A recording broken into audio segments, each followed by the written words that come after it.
जय राधा माधव, जय कुंज बिहारी।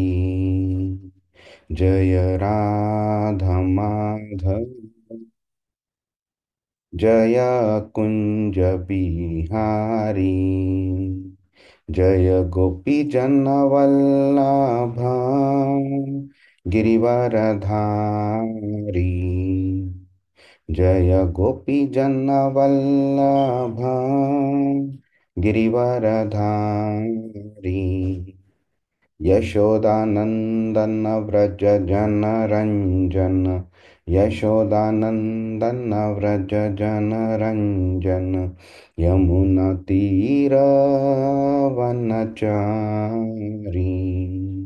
यमुना तीर वनचारी।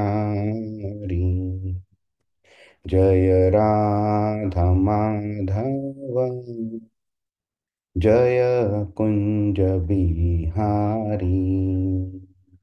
हरे कृष्णा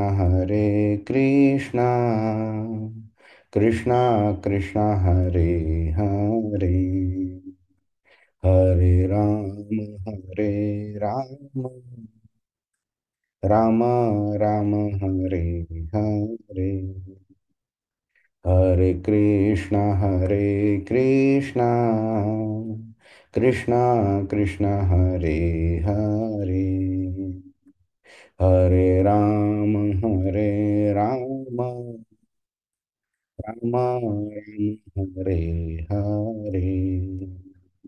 जय राधा श्याम सुंदर, राधा श्याम सुंदर राधे। जय कृष्ण बलराम, कृष्ण बलराम, कृष्ण बलराम। जय कृष्ण बलराम। जय गौरनिताय, गौरनिताय, गौरनिताय। जय गौरनिताय। जय जय प्रभुपाद, प्रभुपाद, प्रभुपाद। जय श्रील प्रभुपाद। हरिनाम संकीर्तन की जय, श्रीमद् भगवद गीता की जय, श्रील प्रभुपाद की जय। ॐ अज्ञानतिमिरान्धस्य ज्ञानाञ्जनशलाकया चक्षुरुन्मिलितं येन तस्मै श्रीगुरवे नमः। श्रीचैतन्यमनोभीष्टं स्थापितं येन भूतले स्वयं रूप कदा मह्यं ददाति स्वपदान्तिकं। वन्देऽहं श्रीगुरो श्रीयुतपदकमलं, श्रीगुरुन् वैष्णवांश्च। श्रीरूपं साग्रजातं सहगण रघुनाथान्वितां तं सजीवं साद्वैतं सावधूतं परिजनसहितं कृष्णचैतन्यदेवं श्रीराधाकृष्णपादान् सहगण ललिता श्रीविशाखान्वितांश्च। हे कृष्ण करुणा सिंधो दीनबंधो जगत्पते, गोपेश गोपिका कांत राधाकांत नमोस्तुते। तप्त कांचन गौरांगी राधे वृंदावनेश्वरी, वृषभानुसुते देवी प्रणमामि हरिप्रिये। वाञ्छाकल्पतरुभ्यश्च कृपा सिन्धुभ्य एव च पतितानां पावनेभ्यो वैष्णवेभ्यो नमो नमः। नमां विष्णुपादाय कृष्णप्रेष्ठाय भूतले श्रीमते भक्तिवेदांत स्वामिनिति नामिने। नमस्ते सारस्वते देवे गौरवाणी प्रचारिणे, निर्विशेष शून्यवादी पाश्चात्य देशतारिणे। जय श्री कृष्ण चैतन्य प्रभु नित्यानंद, श्री अद्वैत गदाधर श्रीवासादि गौरभक्तवृंद। हरे कृष्णा कृष्ण कृष्ण हरे हरे, हरे राम राम राम हरे हरे। हरे कृष्ण, सगळ्यांचं स्वागत आहे. कोणाला आठवतंय आपण काय केलेलं मागच्या आठवड्यात? हरे कृष्णा प्रभूजी. हरे कृष्ण. आपण 43वा श्लोक केलेला होता प्रभूजी मागच्या क्लासमध्ये. आणि त्याच्यामध्ये आपला म्हणजे नॉट आपला पण कोणत्या व्यक्तीचा योगी कुटुंबात का जन्म होतो, तर त्याचं ते बघितलं होतं. तर ज्याचा बेसिकली स्पिरिच्युअल जर्नी किंवा आध्यात्मिक मार्ग खूप जास्ती झालेला आहे, पण तरी त्या व्यक्तीला भगवत प्राप्ती नाही झालेली आहे. अशा व्यक्तीचा जन्म योगी कुटुंबात होऊन तो त्याला भक्ती मार्ग आवडतो, कर्मकांड आवडत नाही आणि भौतिक सुख आवडत नाही. तर ते का, तर बेसिकली कारण त्याची त्याला कळालेलं असतं या जन्मात येऊन की भौतिक गोष्टी या क्षणभंगूर आहे आणि त्याच्या पलीकडचा पण आनंद जो आहे, या क्षणभंगूर आनंदाच्या पलीकडचा जो आनंद आहे तो म्हणजे आपला आध्यात्मिक म्हणजे गोष्टीमध्ये आहे आणि त्याची त्याच्यावर दृढ निष्ठा होऊन तो या जन्मात त्याचा स्पिरिच्युअल जर्नी कंटिन्यू होऊन अ, अ, त्याचा जास्ती कल म्हणजे ही त्याला बुद्धी प्राप्त होऊन अ, अ, आध्यात्मिक जर्नी त्याचा मागच्या जन्माचा कंटिन्यू होऊन तो भगवत प्राप्तीच्या मार्गाला कंटिन्यू करतो आणि बेसिकली दुःखाशी डिस्कनेक्शन होऊन सुखाशी कनेक्शन होतं. हे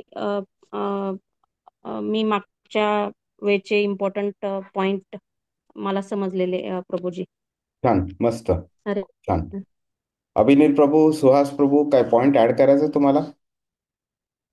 अ, हरे कृष्ण प्रभूजी. प्रभूजी, एक अजून एक पॉइंट आपण एक डिस्कस केलेला, तो संयोगम आणि वियोगम, म्हणजे बुद्धी संयोगम, ज्याचा म्हणजे श्रीकृष्णाशी संयोग या संज्ञेचा म्हणजे त्याचा अर्थ आहे तो. आणि आपण आधी म्हणजे 6.22-23 मध्ये पण आपण दुःख संयोगम वियोगम म्हणजे त्याच्यामध्ये वियोगम बघितलेलं, इथे आपण संयोगम बघितलं. हा एक पॉइंट.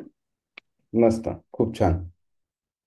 बुद्धी संयोगम जे आहे ते म्हणजे आधीच्या जन्मीचं जी आपली बुद्धी आहे त्याच्याशी संयोग होतो, असं तो अर्थ आहे. आणि हा हा प्रभूजी. हं. सुहास प्रभू.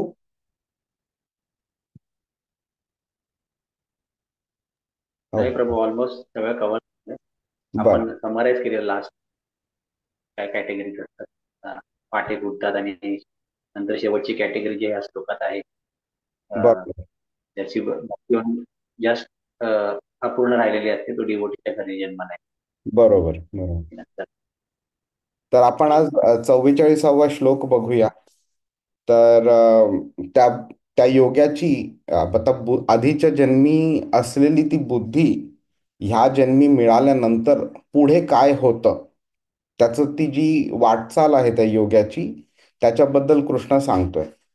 आणि ते जो सांगतोय ती पूर्ण जी जर्नी आहे त्याचं डिस्क्रिप्शन 43, 44 आणि 45व्या श्लोकामध्ये तो सांगतो. तर आज आपण 44 आणि 45 दोन्ही श्लोक बघायचा प्रयत्न करूया आज. हरे कृष्ण. पूर्वाभ्यासेन तैनैव ह्रियते ह्यवशोऽपि सः जिज्ञासुरपि योगस्य शब्दब्रह्माति वर्तते. आपण कोण म्हणते अनुवाद? हरे कृष्णा. आपल्या पूर्वजन्माचा दिव्य चेतनेच्या आधारावर तो आपोआपच आपली इच्छा नसतानाही योगाभ्यासाकडे आकृष्ट होतो. असा जिज्ञासू योगी सदैव शास्त्रांच्या कर्मकांडात्मक तत्वांच्या अतीत असतो. हरे कृष्ण. हरे कृष्ण. तर त्याची जर्नी जी आहे तर ती कशी कंटिन्यू होत राहते त्याबद्दल आता कृष्ण सांगतोय आता. ओके, तर हा श्लोक जर आपण फोडून बघूया आणि त्याचा सारांश बघूया आधी. तर योगीची जी पूर्व साधना असते, तर काय झालेलं आहे, त्यांनी साधना केलेली आहे आधीच्या जन्मी, ती कम्प्लिटली 100% सफिशियंट नव्हती. म्हणून त्याचं जे काही बॅलन्स होतं ते बॅलन्स पूर्ण करण्याकरता त्याला नवीन जन्म घ्यावा लागलेला आहे. ओके. पण म्हणजे काय आधी केलेली साधना वेस्ट झाली आहे का? नाही. कृष्ण काय बोललाय, तो जिकडनं स्टॉप करतो तिकडनं तो पुढच्या जन्मी, जिकडे स्टॉप करतो त्याच्या पुढच्या जन्मीपासून तो तिकडनं स्टार्ट करतो. म्हणजेच काय झालं की त्यांनी जे केलेलं आहे आधीच्या जन्मीचं, त्या ते सगळं त्याच्या पुढच्या जन्मी ट्रान्सफर झालं पाहिजे, राईट? आणि त्याची कन्फर्मेशन इकडे कृष्ण देतो इकडे त्याला, की पूर्वाभ्यास म्हणजे आधी आधी जी त्यांनी साधना केलेली आहे तो आपोआप त्याकडे अट्रॅक्ट होतो, आकर्षित होतो तो. हा. आणि कसं अट्रॅक्शन असतं? अवशोपीसह. रिहते म्हणजे अट्रॅक्शन, अवशोपी म्हणजे अवश. वश म्हणजे कंट्रोल, अवश म्हणजे कंट्रोल नसताना. म्हणजे एखादी आपण बघू याच्याबद्दल डिटेलमध्ये बोलू आपण. पण एखादा मद्यपी असतो, त्याला कसं होतं की तो भरपूर डिसाईड करतो की मी पिणार नाही, पिणार नाही, पिणार नाही म्हणून. पण जेव्हा त्याला दारू, बाटली, ते दुकान किंवा ते बार किंवा त्याचे मित्र वगैरे असे हे दिसले, ते वातावरण थोडस निर्माण झालं की इमिडिएटली त्याची पावलं चालायला लागतात. त्याला मनातनं जाणवत असतं की त्यांनी नाही करायला पाहिजे, नाही करायला पाहिजे, तरी पण तो तसंच करत असतो. त्याचं जे अट्रॅक्शन असतं ते पण अवश्य हेल्पलेस अट्रॅक्शन असतं. तो इकडे बोलतोय की in a positive sense Krishna बोलतोय की ह्या योगाचं पण तसंच असतं. त्याला जेव्हा ह्या चुकीच्या गोष्टी दिसतात त्यावेळी ऑटोमॅटिकली त्याचं मन फिरतं. अं, त्या म्हणजे टर्न अवे बोलतो ना, त्याचं मन तिकडनं लांब फिरून जातं आणि त्याला ही गोष्ट आवडेनाशी होते त्याला. आणि त्याचं मन कृष्णाकडे अट्रॅक्ट होतं. त्याला ह्रियते ह्यवशोपीसह म्हणतात. मग जिज्ञासूरपी योगस्य, त्याची जिज्ञासू वाढते त्याची. त्याला जिज्ञासा वाढते त्याची की बाबा मी अजून काय फाइंड आउट करू, कुठे जाऊ मी. हा, आता समजा आपण योगिनी देशपांडे आपल्याकडे नवीन जॉईन झाल्यात, राईट. आता त्यांना कसं सीमा माताजींनी त्यांना एक्सप्लेन केलं की त्यांना काय बेनिफिट मिळतो ह्यातनं, त्यांना कसा आनंद मिळतो, त्याप्रमाणे त्यांना पण आता अट्रॅक्शन निर्माण झालं त्याच्याबद्दल. बरोबर. तर आता हा कधी कधी काय होतं, कृष्ण समोर आपल्याला कोणाला तरी आणतो आणि त्याच्या मुखातनं तो कृष्ण बोलत असतो, ज्याच्यामुळे आपली जिज्ञासा वाढते. कधी कधी आपल्याला जिज्ञासा असते आणि आपण शोधायला जातो कोणाला. नंतर आपण कोणाला तरी विचारतो, अरे इथे भगवद्गीता कोणी शिकवतं का, अरे इथे कृष्णाचं मंदिर कुठे आहे का. हे अशा गोष्टी मग आपल्याकडनं निघतात. ये न के न प्रकारे ना, म्हणजे इधर आपल्याकडे कोणी चालून येईल किंवा आपण कोणाकडे चालून जाऊ, पण मनातची ती जिज्ञासा असते ज्यामुळे कृष्ण आपल्याला कोणाला तरी भेटवतो आपल्याला. इधर तो चालत येईल की आपण चालत जाऊ. आणि शब्द ब्रह्माती वर्तते. ओके. तर शब्द ब्रह्म इथे ह्या कॉन्टेक्स्टमध्ये कर्मकांड जे वेदांमध्ये सांगितलेलं आहे त्याबद्दल इथे कृष्ण बोलतोय. आणि अतिवर्तते म्हणजे त्या पलीकडे जातो तो. आणि आपण बघितलेलं आहे की शब्द ब्रह्म म्हणजे हे जे कर्मकांड जे आहे हे फक्त शरीर आणि इंद्रियांच्या लेवलवरचं आहे.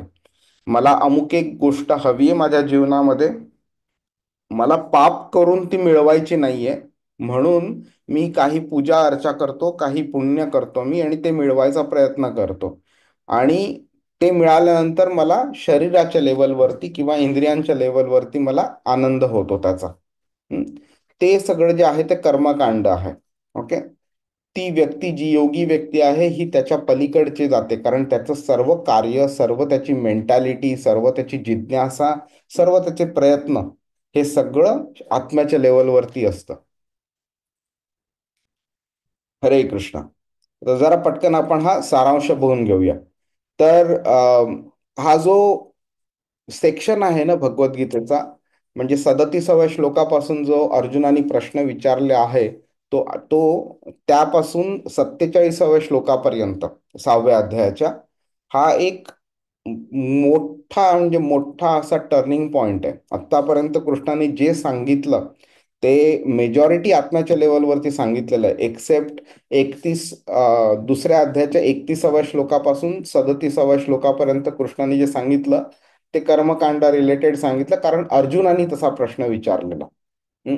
पण त्या व्यतिरिक्त जे आहे ते सगळं आत्म्याच्या लेवलवरतीच आहे. आणि त्यामुळे हा जो सेक्शन आहे हा एक लाईक टर्निंग पॉइंट आहे, एकदम असा गहन असा व्हेरी इम्पॉर्टंट असा सेक्शन आहे हा. हा. तर पूर्वजन्मीच्या साधनेमुळे पूर्वाभ्यासेन ते नैव, कृष्ण असं सांगतोय की जो व्यक्ती ह्या जन्मात, अरे आधीच्या जन्मात सगळे त्याचे आध्यात्मिक प्रयत्न पूर्ण करू शकला नाही, त्याचे प्रयत्न कधीही वाया जात नाहीत. हम्म. आणि तो असा व्यक्ती इतक्या सहजतेने स्वतःचा प्रवास पुढे चालू करतो की कधी कधी आपण बोलतो ना की पहिल्या इनिंगमध्ये एका बॅट्समननी सेंचुरी मारली आणि दुसऱ्या इनिंगमध्ये सुद्धा त्यांनी तसा त्याचा गेम चांगला ठेवला आणि दुसऱ्या इनिंगमध्ये पण सेंचुरी मारली. तर असं वाटतं की आपल्याला की बाबा त्यांनी त्याची आधीची इनिंग कंटिन्यू केली, इतकी म्हणजे छान अशी कनेक्शन दिसतं आधीच्या आणि नंतरच्या इनिंगमध्ये. तर त्याचप्रमाणे इकडे कृष्ण बोलतोय की तो एकदम सहजतेने त्याचा प्रवास तो त्याचा चालू ठेवतो. तर जे त्याचं एक सातत्य जे असतं ह्या प्रवासामध्ये कंटिन्यू करत राहणं, ते सातत्य आपण एका वेगळ्या अँगलनी पण बघू शकतो, की त्यांनी आधीच्या जन्मामध्ये त्याचा प्रयत्न केलेला पूर्ण नाही झाला, म्हणून त्याला एका एका आधी त्याला स्वर्गलोकामध्ये जायला मिळालं. तिकडे सुद्धा त्यांनी एन्जॉयमेंट केल्यानंतर त्याचं तिकडे मन जे असतं ते असं 100% सॅटिस्फाय होत नाही तिकडे. त्यामुळे त्याला अशा जन्मी मिळतो जन्म जिकडे त्या ही जर्नी कंटिन्यू करू शकतो. मग जे कुटुंब ज्यांचं आध्यात्मिक पातळीवरती जे ॲक्शन्स असतात जास्ती असतात, कृष्णाची ज्यांचे संबंध घट्ट असतं जास्ती, अशा कुटुंबामध्ये त्याला जन्म मिळतो. म्हणजे त्याचा जो आधीचा स्वभाव आहे तो ह्या फॅमिलीमध्ये कंटिन्यू होऊ शकतो. आणि ह्या म्हणजे त्याचे आधीचे जे प्रयत्न आणि ह्या कुटुंबामधनं त्याला मिळणारं पोषक असं वातावरण जे आहे, त्यामुळे त्याची जी जर्नी आहे ती आपोआप कृष्णाकडे तो ओढला जातो आणि त्या डायरेक्शननी तो चालत जातो. तिकडे कृष्ण त्याला ह्रियते ह्यवशोऽपि सः असं म्हटलेलं आहे. आणि हे आकर्षण म्हणजे असं असतं की त्याला अशी कोणी जबरदस्ती करावी नाही लागत, तो ऑटोमॅटिकली जात राहतो त्या पोफ्याच्यावरती. आणि अजून एक महत्वाची गोष्ट अशी आहे की हे अट्रॅक्शन म्हणजे एक्सटर्नल सर्कमस्टान्सेसवरती अवलंबून नसतं ते. म्हणजेच काय, तर एखादी व्यक्ती दारूच्या दुकानात जरी काम करत असली तरी सुद्धा at a certain point of time तो कृष्णाकडे अट्रॅक्ट होईल. म्हणजे कितीही ऑपोजिट सर्कमस्टान्स असले तरी सुद्धा तो कृष्णाकडे अट्रॅक्ट होईल. पण आपण मागच्या वेळी बोलल्याप्रमाणे त्याला एक निगेटिव्ह जो फोर्स असतो ना, त्याला रेझिस्ट करून त्याला झिरोवरती यावं लागतं आणि झिरोपासून पुढे अजून त्याला थोडी मेहनत करावी लागते तिकडे जाण्याकरता. आणि ती मेहनत करता करता त्याचा पाय घसरू नये म्हणून कृष्ण त्याला अशा पोषक वातावरणामध्ये कुटुंबामध्ये जन्म देतो, ज्यामुळे त्याला हे निगेटिव्ह फोर्स रेझिस्ट करायला जी एनर्जी लागते ती एनर्जी वेस्ट होऊ नये आणि जन्मापासूनच त्याचे प्रयत्न ह्या मार्गावरती पॉझिटिव्हली पडावे म्हणून अशा कुटुंबामध्ये त्याला जन्म दिला जातो. आणि ही व्यक्ती मग जिज्ञासा त्याची वाढत राहते. त्याला अजून अजून त्याला माहिती हवी असते त्याला. आणि मग नंतर त्याला ती माहिती मिळत राहते, त्याचा इंटरेस्ट डेव्हलप राहतो. आधीच्या जन्मी जे त्याला नॉलेज मिळालेलं असतं ते नॉलेज त्याला परत मिळतं आणि तो जास्ती फास्ट कंटिन्यू करतो तो ह्या मार्गावरती चालायला. आपण शब्द ब्रह्माबद्दल बोललो आपण. आणि कृष्ण इकडे हे का सांगतोय हे शब्द ब्रह्माती वर्तते, कारण आधीच्या जन्मी त्यांनी मटेरियल गोष्टींच्याकडे अट्रॅक्शन डेव्हलप झाल्यामुळे त्याचा ह्या योग मार्गावरती तो जो चालू करायला त्यांनी चालू केलेलं चालायला चालू केलेलं, त्या चालता चालता त्याचा पाय इकडे तिकडे घसरला, तो मटेरियल गोष्टींकडे अट्रॅक्ट झाला म्हणून त्याचा ती योग साधना जी होती तो पूर्ण नाही करू शकला. आणि म्हणून परत त्या मार्गावरती पाय पडू नये, तिकडनं पाय घसरू नये म्हणून कृष्ण इथे बोलतोय की कारण का त्यांनी आधीच्या जन्मी त्याचा पाय घसरला, नंतर त्याला साधनेचा मार्ग पूर्ण करता आला नाही आणि त्यांनी नंतर तो स्वर्गात गेला आणि त्यांनी एवढं अशी अनलिमिटेड अशी एन्जॉयमेंट त्याला मिळाली की त्याचं सॅटिस्फॅक्शन झालेलं असतं तेव्हा. आणि त्या सॅटिस्फॅक्शनच्या बेसिसवरती मग नंतर कृष्ण बोलतो की तो ह्या स्टेजला पोचतो की तो शब्द ब्रह्माती वर्तते. तो त्या कर्मकांडाच्या प्रयत्न जे असतात ज्याच्यामुळे शारीरिक सुख मिळतं आपल्याला, त्या सुखाच्या पलीकडे जाऊन तो विचार करायला त्यांनी चालू केलेलं असतं. कृष्णाचं मेन ह्याच्यामध्ये सांगण्याचा कन्क्लुजन काय आहे की आध्यात्मिक मार्गावरती केलेला आध्यात्मिक मार्गाच्या वाटेवरती चालण्याचा जो प्रयत्न केलेला असतो तो अगदी एक पाऊल का तुम्ही पुढे टाकलं नसेल तो सुद्धा वेस्ट होत नाही. हं? हे समजणं खूप गरजेचं आहे. बऱ्याच वेळा आम्ही भगवद्गीतेचे क्लासेस घेतो त्यावेळी लोक आम्हाला विचारतात, तरी तुम्हाला काय फायदा झाला म्हणून. हा, तुमची काय जॉब तुमचा इम्प्रूव्ह झाला, तुम्हाला काय प्रमोशन मिळाली, काय पैसा मिळाला, काय मुलांचा काय फायदा झाला, घर मिळाला, हे असे प्रश्न आम्हाला विचारले जातात. त्यामुळे त्यांची ती समज जी आहे, ते विचार जो आहे ते भौतिक लेवलवरतीच असतात ते. त्यामुळे त्यांना पुढच्या जन्मीमध्ये काय आपल्याला बेनिफिट मिळू शकेल हा विचार करायला त्यांना संधीच मिळत नाही. त्यांना ती त्यांची लेवलच पोहोचली नसते की शरीराच्या वरच्या लेवलवरती, आत्म्याच्या लेवलवरती आपण जाऊन विचार जरा करावा. ठीक आहे. तर आपण जर आधी बघूया पूर्वाभ्यास, जो कृष्णाने हा शब्द घेतलेला आहे, वापरला आहे, त्याचा अर्थ काय आणि त्या पूर्वाभ्यासाचं आपल्या ह्या नवीन जो जीवन आहे त्याच्यामध्ये आध्यात्मिक प्रवासामध्ये त्याचं महत्व काय आहे ते. हं. तर पूर्वाभ्यास आपल्याला असं वाटू शकतं की मी आधीचं जे इमिडिएट आधीचं जे जीवन आहे तो माझा पूर्वाभ्यास झाला म्हणून. पण तसं नाहीये. कृष्ण आपल्याला सांगेल हा की अनेक जन्म संसिद्ध म्हणून एक कृष्ण शब्द वापरतो 45व्या श्लोकामध्ये.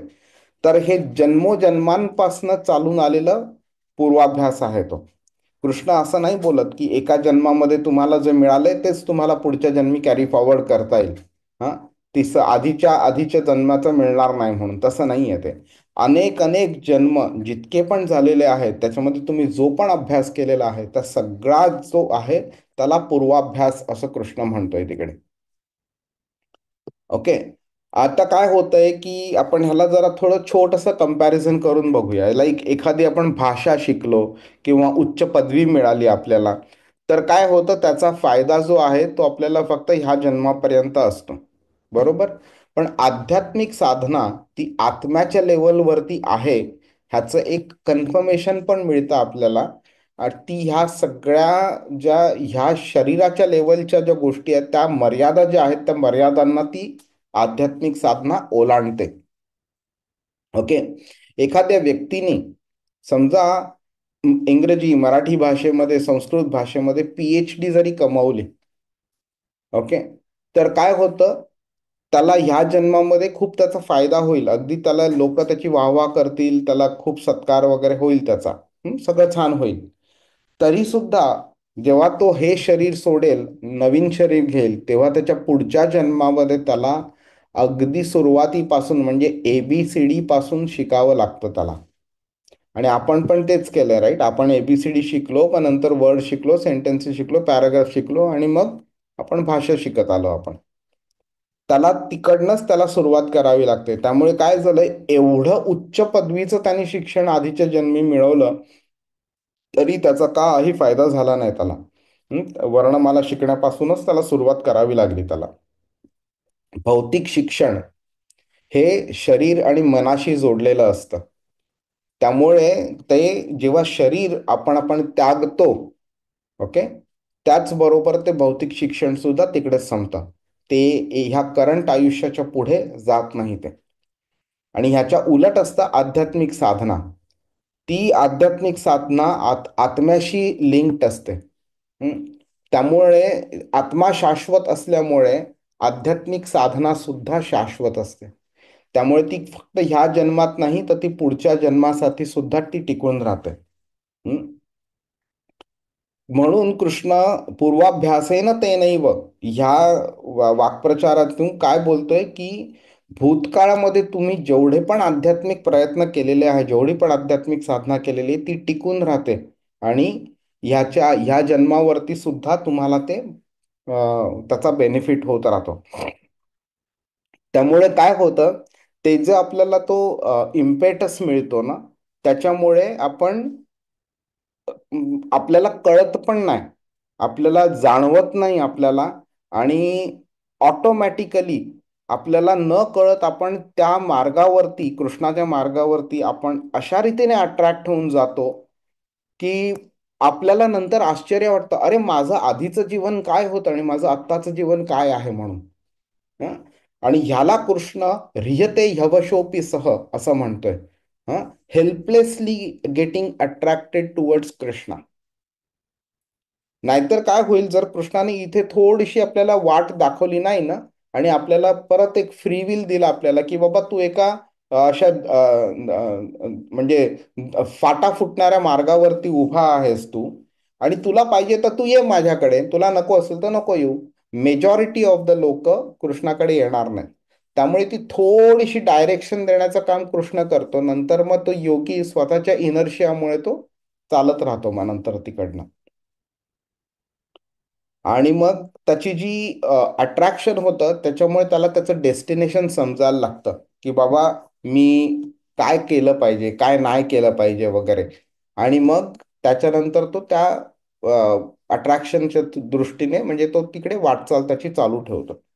आता ह्याचा चुकीचा अर्थ असा निघू शकतो, की लोकांना वाटेल की बाबा मला आधीच्या जन्मीचं आठवत का नाही.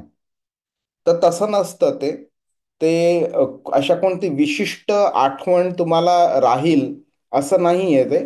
पण तुमची जी चेतना जी आहे, त्या चेतनेचं अपलिफ्टमेंट व्हायला पाहिजे, त्याची चेतनाची एक घडण व्हायला पाहिजे. जी घडण आधीच्या जन्मी झालेली आहे, तीच घडण तो कृष्ण आता इकडे कंटिन्यू करतोय.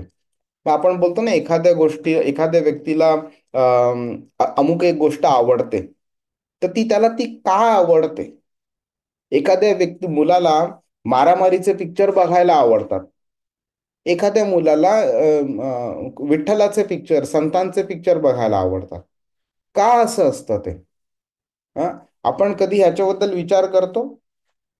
हा, तुम्ही कधी विचार करा, 4 लहान मुलांच्याकडे जेव्हा तुम्ही लहान मुलांच्या बर्थडे पार्टीला जाल किंवा कुठेही जाल, तुम्ही कोणालाही भेटाल वगैरे, तुम्ही मुलांना ऑब्झर्व करा. तुम्हाला कळून येईल की प्रत्येक मुलाचे अट्रॅक्शन्स काही काही दृष्टीने वेगळे वेगळे आहेत. का असतात ते वेगळे अट्रॅक्शन्स? का असतात? काही मुलं व्हिडिओ गेम्सला अट्रॅक्ट होतात, काही मुलं मूवीजना अट्रॅक्ट होतात, काही मुलं अभ्यासाकडे अट्रॅक्ट होतात, काही मुलं विठ्ठलाकडे कृष्णाकडे अट्रॅक्ट होतात. का असं असतं?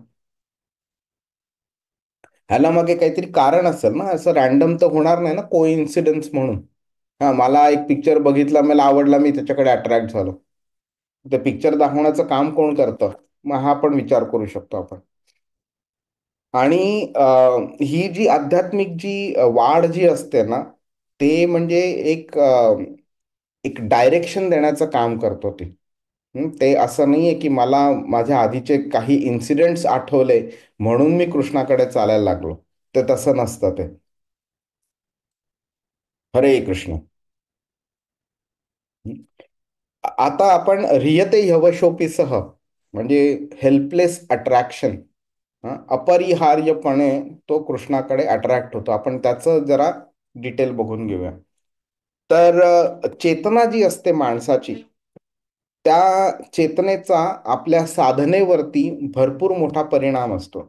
एखाद्याची चेतना भौतिक गोष्टींमध्ये जास्ती अट्रॅक्टेड जर असली, तर तो दारू, नॉनव्हेज, जुगार, बाई, या मूवीज, स्पोर्ट्स वगैरे ह्या गोष्टींकडे अट्रॅक्ट होईल. पैसा वगैरे ह्याच्याकडे तो अट्रॅक्ट होणार तो.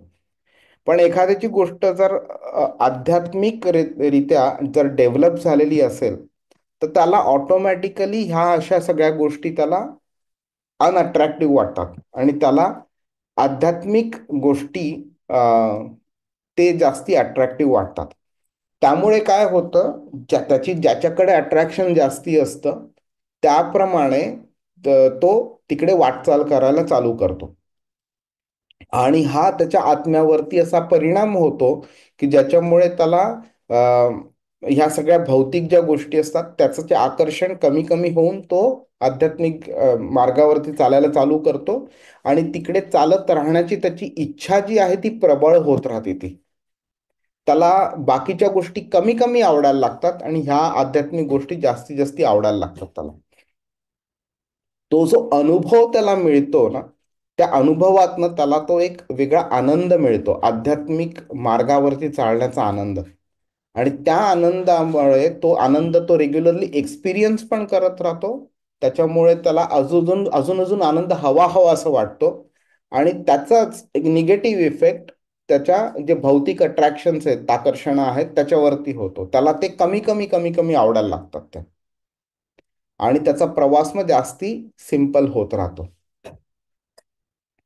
तर कृष्ण इकडे काय सांगतो, ह्यते ह्यवशोपीसह, हे जे अशी अट्रॅक्शन निर्माण करण्याचं जे काम आहे ना, खरं तर कृष्ण ते आत्म करत राहतो. आपल्याला ते कळत नाही. तो इनव्हिजिबल हँड आहे ना कृष्णाचा, न दिसणारा हात, तो हात अशा रीतीने कार्य करतो की आपल्याला वाटतंय की ह्या सगळ्या गोष्टी माझ्या आयुष्यात आपोआप घडतायत म्हणून. आपल्याला कोणी भेटणं आणि भगवद्गीता, कृष्ण हरिनाम जप ह्या गोष्टींकडे आपलं अट्रॅक्शन डेव्हलप होणं, हे का होतं? कोणीतरी येतं, आपल्याला भेटतं आपल्याला आणि आपल्याला इन्व्हाइट करतं की ये तू इकडे वगैरे, खूप छान असतं. आणि आपल्याला जायची इच्छा निर्माण होते. आपण जातो, आपल्याला आवडतं, आपण कंटिन्यू करतो, परत परत परत परत जात राहतो आणि मग नंतर त्या मार्गावरती आपण अजून अजून अजून अजून पुढे चालायचा प्रयत्न करतो. एक 5 वर्ष झाल्यानंतर मग आपण मागे वळून बघतो आणि आपल्याला कळतं की रे आपण कशी आपली आयुष्य होतं आणि आता काय झालेलं आहे म्हणून. ते जी ओढ निर्माण होते ना, त्याला कृष्ण इथे ह्रियते ह्यवशोऽपि सः असं बोलतोय तो. ओके. नंतर असं नाहीये की बाबा जेव्हा त्यांनी श्लोक आत्मसात केलेले, खूप नॉलेज मिळालेलं, तर ते सगळं त्याला नॉलेज ह्या जन्मी टिकून राहतं वगैरे, ते तसं नाहीये ते. ओके. तर कृष्ण इथे काय बोलतोय की ते तुम्ही श्लोक जे म्हणालात किंवा ते नॉलेज जे मिळालं त्याचं कन्क्लुजन काय होतं? फायनली हे सगळे टूल्स आहेत. भगवद्गीता ही पण एक टूल आहे. त्याचा वापर करून आपण कृष्णाकडे जायचा प्रयत्न करतोय. म्हणजे काय, तर कृष्णाकडे जाणं हा आपला ऑब्जेक्टिव्ह डेस्टिनेशन झाला. त्याचं कृष्ण बोलतोय की त्या डेस्टिनेशनकडे चालण्याकरता जे आकर्षण आहे, ते आकर्षण टिकून राहतं. तुम्हाला भलेही ह्या जन्मी सगळे भगवद्गीताचे 700 श्लोक पाठ असतील, पुढच्या जन्मापासून तुम्हाला परत ते शिकावं लागतील तुम्हाला. जसं पीएचडी झाल्यावरती एबीसीडी परत शिकावं लागतं. कृष्ण असं नाही बोलत आहे की तुमची भगवद्गीता रिलेटेड मेमरी स्ट्रॉंग राहील म्हणून वगैरे. तसं नाही बोलत आहे. परत शिकावे लागतील. त्याचा बेनिफिट असा आहे की त्या शिकण्यामुळे तुम्हाला जो बेनिफिट होत होता, कृष्णाकडे अट्रॅक्शन डेव्हलप होत राहतं, होत राहिलेलं तुमचं, ते कंटिन्यू होत राहील. आणि ती जी ओढ जी आहे ना, ती ओढ कृष्णाकडे जाण्याची, ती ओढ कॉन्स्टंटली राहते त्या आधीच्या जन्मापासून ह्या जन्मीपर्यंत. आणि हा जो एक धागा जो आहे ना, ह्या 2 जन्मांमधला, हा साधारण असा धागा नाहीये. हा कृष्णाने बनवून आणलेला एक स्ट्रॉंग असा धागा आहे. हं? आणि एक म्हणजे आपण कधी कधी बऱ्याच लोकांना असे ऑपॉर्च्युनिटीज मिळतात सुद्धा की बाबा या रे, इथे कीर्तन चालू आहे, या इथे या इथे वगैरे, पण लोक नाही येत. त्यांना बाकीच्या गोष्टी अट्रॅक्टिव्ह वाटतात. तर आपण काय करतो, एक एक्स्ट्रा एफर्ट घेतो आपण आणि तो जो धागा कृष्णाने बनवून दिलेला असतो ना, त्याला आपण छान एक तलवार किंवा हातोडा घेऊन त्याला ती तोडून टाकतो आपण. म्हणून, आणि हे असं होऊ नये म्हणून कृष्ण काही काही केसेसमध्ये तो अवशः हेल्पलेस अट्रॅक्शन असं क्रिएट करतो की बाबा तुला तोडायला मी ते ऑब्जेक्टिव्हच तुला तुला ते हे ऑपॉर्च्युनिटीच देणार नाहीये तुला मी. हं? आणि एखाद्या व्यक्तीला चुकीच्या गोष्टी करायला जर आवडत असेल ना, तर त्याची ती प्रवृत्ती जी असते चुकीची गोष्ट करण्याची, ती प्रवृत्ती सुद्धा पुढच्या जन्मी कृष्ण कंटिन्यू करतो. म्हणजे तो अजून अजून अजून अजून खाली जात राहतो. 16व्या अध्यायाच्या 4थ्या श्लोकामध्ये कृष्ण हे सांगतो की ही जी आसुरी प्रवृत्ती असते ना, ती प्रवृत्ती लोक कॅरी फॉरवर्ड करतात त्यांच्या नेक्स्ट लाईफमध्ये. तर ऑब्विसली जर का आध्यात्मिक प्रवृत्ती कॅरी फॉरवर्ड होते, तर आसुरी प्रवृत्ती पण होणारच होणार.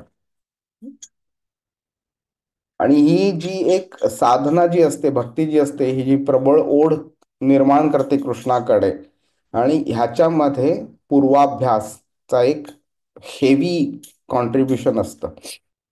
हरे कृष्ण. आता आपण एक दोन छोट्या कथा बघून घेऊया आपण. गजेंद्र मोक्ष म्हणून श्रीमद भागवतम मधच्या 8व्या स्कंधाच्या 2ऱ्या, 3ऱ्या आणि 4थ्या अध्यायामध्ये गजेंद्रची ही पूर्ण कथा शुकदेव गोस्वामींनी सांगितली आहे. ओके. आणि ही कथा आपण अगदी ह्याच्यामध्ये संक्षिप्त रूपात बघून घेऊया. तर गजेंद्र म्हणजे इंद्र म्हणजे किंग. हा, गजेंद्र म्हणजे हत्तींमधला किंग. ओके. तो एक खूप असा शक्तिशाली कळप होतं त्यांचं, त्याचा तो राजा होता. ओके. त्याचं जीवन म्हणजे अतिशय सुंदर असं होतं. त्याला पाहिजे ते फळ खायला मिळायचं, पाहिजे ते झाड तोडायचं आणि जे खायला मिळायचं पाहिजे ते खायचं वगैरे वगैरे. त्याला म्हणजे ते सगळ्या कळपातले सगळे त्याची मादी नर वगैरे जे होते ते त्याला फॉलो करायचे ते. ओके. तो नेता होता त्यांचा, जंगलामध्ये अगदी सामर्थ्य होतं त्याचं खूप. त्याची जी एक प्रतिमा निर्माण झालेली की त्याला कोणी घाबरवू शकत नाही, त्याला कोणी हरवू शकत नाही, त्याला कोणी मारू शकत नाही, एक प्रतिमा निर्माण झालेली. त्यामुळे त्याला कशाचीही भीती पण नव्हती त्याला. हं? एक दिवशी एका तलावामध्ये तो आणि त्याचे बाकीचे सगळे कळपातली जे हत्ती होते, नर मादी जे कोणी असतील ते ते एका तलावामध्ये डुंबन आनंद वगैरे घेत होते ते. तर एका वेळी एका मगराने गजेंद्राचा पाय पकडला. हं? आणि गजेंद्र तो सोडवण्याचा प्रयत्न करत होता. सुरुवातीला त्याला असं वाटलं की मी आरामात सोडवीन म्हणून. पण ते मगर जे होतं ते त्याला काय करायला लागलं, त्याला अजून अजून अजून अजून असं पाण्यामध्ये ओढायला लागलं त्याला. म्हणजे गजेंद्र बाहेर पडायचा प्रयत्न करत होता आणि तो अजून त्याला ओढत होता. आणि ते ओढता ओढता म्हणजे बाकीचे जे हत्ती होते ते पण त्याला मदत करायला प्रयत्न करत होते, पण ते पण मदत करू शकले नाही. आणि जसं जसं तो त्याला ओढत होता पाण्यामध्ये, तसं तसं गजेंद्राची शक्ती कमी कमी होत गेली आणि त्या मगराची शक्ती वाढत गेली. त्यांनी बरीच मेहनत केली, आटापिटा केला त्यांनी आणि त्याला लढा द्यायचा प्रयत्न केला. पण त्याला जाणवलं एक सत्य, की त्याला जे वाटत होतं त्याचं असामान्य असं सामर्थ्य आहे. हं? आणि त्याला असंही वाटत होतं की आपल्या कळपातले हत्ती आपल्याला मदत करतील. तरी सुद्धा त्यांना त्यांची मदत झाली ना, त्याचं सामर्थ्य त्याला मदत करू शकलं. आणि त्या संकटामध्ये त्याला कोणीही वाचवू शकलं नाही, ना त्याचं सामर्थ्य ना बाकीचे कळपातले हत्ती. ह्या अशा संकटाच्या वेळी त्याला एक आधीच्या जन्मी त्यांनी तो एक राजा होता आणि हा मगर सुद्धा आधीच्या जन्मी एक राजा होता. तर त्या दोघांचं काहीतरी वैर होतं आणि त्यामुळे आता हे मगर आणि हत्तीचा जन्म त्यांना मिळालेला. ती पूर्ण कथा आहे, आपण त्याच्यामध्ये आता नको जायला. तर गजेंद्रला जाणवलं की आधीच्या जन्मी त्यांनी एक प्रार्थना त्यांनी विष्णूकडे केलेली. ती प्रार्थना त्याला आठवली आणि आणि ती प्रार्थना, त्याचं ते आध्यात्मिक ज्ञान आधीच्या जन्मी होतं, तेच त्याला ह्या जन्मी पण मिळालं. आणि ती जी प्रार्थना जी आहे ती अतिशय सुंदर आहे, अतिशय सुंदर आहे. त्याचा अर्थ तुम्ही वाचला तर तुम्हाला खूप आवडेल ती. हं? ती ह्या जन्मी त्या प्रार्थनेने त्याला वाचवलं त्याला. आणि गजेंद्रनी तीच प्रार्थना त्याच्या आधीच्या जन्मी जी केलेली ती आठवली त्याला, त्यामुळे तो विष्णूकडे तीच प्रार्थना त्यांनी परत केली आणि विष्णूला मदत मागितली विष्णूकडे. आणि मग विष्णू गरुडावर आरूढ असे होऊन त्याच्याकडे आले आणि त्यांनी एका फटक्यात मगरीला मारलं आणि गजेंद्राला सोडवलं त्यांनी. ओके. तर असं ह्या दृष्टीने आपल्याला वाटेल की बाबा हा, अशी आपण संकटाच्या वेळी विष्णूची मदत मागितली पाहिजे. तर ऑब्जेक्टिव्ह ह्या स्टोरी सांगण्याचा तो नाहीये की बाबा शरीरामध्ये प्रॉब्लेम आले तर विष्णूला मदत मागा वगैरे, तो नाहीये.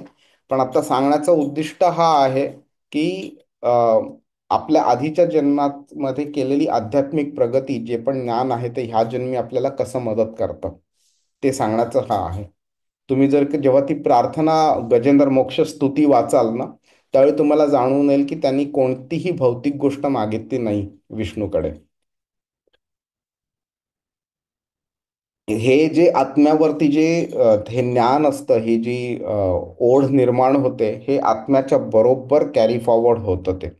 आणि जेव्हा त्याचा सगळ्यात जास्ती फायदा असतो, ओके, त्यावेळी ते व्यवस्थित परमात्मा विष्णू कृष्ण ते प्रकट आपल्याजवळ करतो आणि आपल्याला त्याचा पुढे फायदा होतो. तर ही कथा जनरली आपण भक्ती कशी शाश्वत आहे ते सांगण्याकरता आपण त्याचा म्हणजे ते त्यावेळी ही कथा सांगतो आपण. आता कृष्णाने अजून तिसऱ्या अध्यायामध्ये 5वा आणि 27व्या श्लोकामध्ये गुणांबद्दल माहिती दिलेली. तर आपण त्याबद्दल थोडं लिंक करून बघूया की हे श्लोक कसे लिंक होतात त्याच्यामध्ये. तर एक दोरी असते ना, तर दोरी एखाद्या गोष्टीला जर बांधली किंवा एखाद्या व्यक्तीला बांधली तर त्या दोरीद्वारे आपण एखाद्या व्यक्तीला ओढू शकतो.